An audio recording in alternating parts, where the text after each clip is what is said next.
તાલુકાના વરોડ મુકામે સોમેશ્વર મહાદેવ મંદિરમાં અજાણ્યા તસ્કરોએ કર્યો હાથફેરો।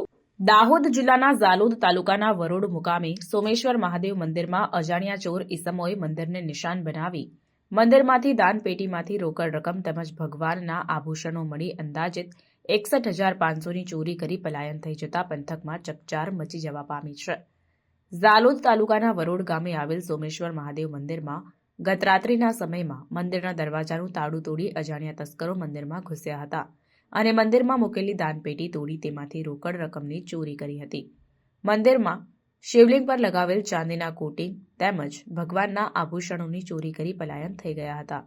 વહેલી સવારે મંદિરે આવેલા સ્થાનિક મંદિરનો દરવાજો તૂટેલી હાલતમાં જોતા વરોડ ગામના સ્થાનિક લોકોને જાણ કરતા સ્થાનિક લોકો ઘટના સ્થળે દોડી આવ્યા અને ઘટનાની જાણ લીંબડી પોલીસને કરતા પોલીસ તાત્કાલિક ઘટના સ્થળે દોડી આવી અને ચોરીની ઘટના સંદર્ભે અજાણ્યા તસ્કરો વિરુદ્ધ ફરિયાદ દાખલ કરી વધુ તપાસ હાથ ધરી છે।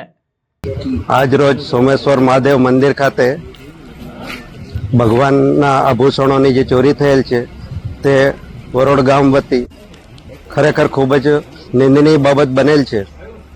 શિવજીની પ્રતિમા પર નાગનું તથા માતાજીના સોનાના પાયલ, હાથના એ ફૂલ તથા કાનની ઝુમખી વગેરેની ચોરી કરેલ છે અને વરોડ ગામના દરેક ભક્તજનોની આસ્થાને ઠેસ પહોંચે તેવું કાર્ય થયેલ છે। પોતાના ઘરમાં ચોરી થાય તો પરિવાર આવી અને એ પરિવાર ન્યાય માટે દોડી રહી છે, પણ આ તો સમગ્ર ગામ વતી જે ઘટના બનેલ છે તે ખરેખર ખૂબ જ નિંદનીય અને ખૂબ જ આઘાતજનક વસ્તુ બનેલ છે।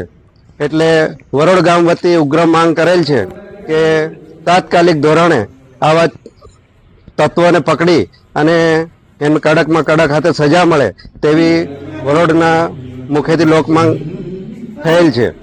વધુમાં આવા કોઈ પણ તત્વો હોય તેમને કોઈ પણ રીતે જો પોલીસ તંત્ર ન્યાય ના આપે તો અમે વરોડ ગામના તમામ માણસો સાથે રહી અને આવા માણસોને સખતમાં સખત રીતે સજા આપવા માટે કટિબદ્ધ થયેલ છે।